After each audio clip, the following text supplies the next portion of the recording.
ایک گاؤں میں ایک باپردہ خاتون رہتی تھی جن کی ڈیمانڈ تھی کہ شادی اس سے کرے گی جو انہیں باپردہ رکھے گا۔ ایک نوجوان اس شرط پر نکاح کے لیے رضامند ہو گیا۔ دونوں کی شادی ہو جاتی ہے، وقت گزرتا رہتا ہے، یہاں تک کہ ایک بیٹا پیدا ہوا۔ ایک دن شوہر کہتا ہے کہ میں سارا دن کھیتوں میں کام کرتا ہوں، کھانے کے لیے مجھے گھر آنا پڑتا ہے جس سے وقت کا ضیاع ہوتا ہے، تم مجھے کھانا کھیتوں میں پہنچایا دیا کرو۔ بیوی راضی ہو جاتی ہے۔ وقت گزرتے گزرتے ایک اور بیٹا پیدا ہو جاتا ہے جس پر شوہر کہتا ہے کہ اب گزارا مشکل ہے، تمہیں میرے ساتھ کھیتوں میں ہی ہاتھ بٹانا پڑے گا۔ یوں وہ باپردگی سے نیم پردے تک پہنچ جاتی ہے، اور تیسرے بیٹے کی پیدائش پر اس کا شوہر مکمل بے پردگی تک لے آتا ہے۔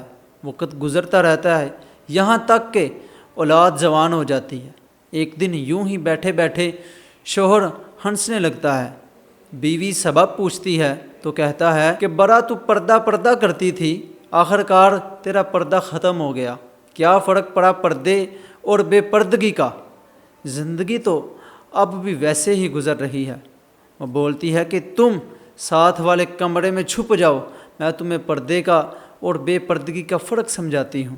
شوہر کمرے میں چھپ جاتا ہے، عورت اپنے بال بکھیڑے رونا پیٹنا شروع کر دیتی۔ پہلے بڑا بیٹا آتا ہے، رونے کا سبب پوچھتا ہے، کہتی ہے تیرے باپ نے مارا ہے۔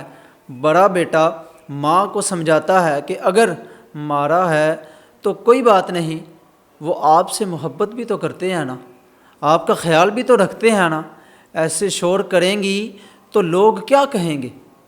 میں ابا کو بھی سمجھاؤں گا، آپ فکر نہ کریں۔ وہ ماں کو سمجھا کر چلا جاتا ہے۔ عورت پھر سے رونے لگتی ہے، ایکٹنگ کرتی ہے، اور اس سے چھوٹے بیٹے کو بلا کر کہتی ہے تیرے باپ نے مجھے مارا ہے۔ بیٹے کو غصہ آتا ہے، وہ باپ کو برا بلا کہتے ہوئے ماں کو چپ کروا کر چلا جاتا ہے۔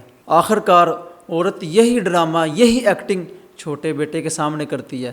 چھوٹا بیٹا تو غصے سے آگ بگولا ہو جاتا ہے اور زور زور سے گالیاں بکتے ہوئے ڈنڈا اٹھاتا ہے اور کہتا ہے کہ ابھی باپ کی خیر لیتا ہوں۔ پھر عورت شوہر کو بلا کر کہتی ہے اور بولتی ہے کہ پہلا میرے پردے کے وقت پیدا ہوا تو اس نے تیرا پردہ رکھا، دوسرا نیم پردے کے زمانے میں پیدا ہوا تو تیری آدھی لاج رکھ لی، جبکہ تیسرا جو مکمل بے پردگی کے زمانے میں پیدا ہوا تو وہ مکمل طور پر تمہاری عزت کا پردہ اتارنے آ گیا۔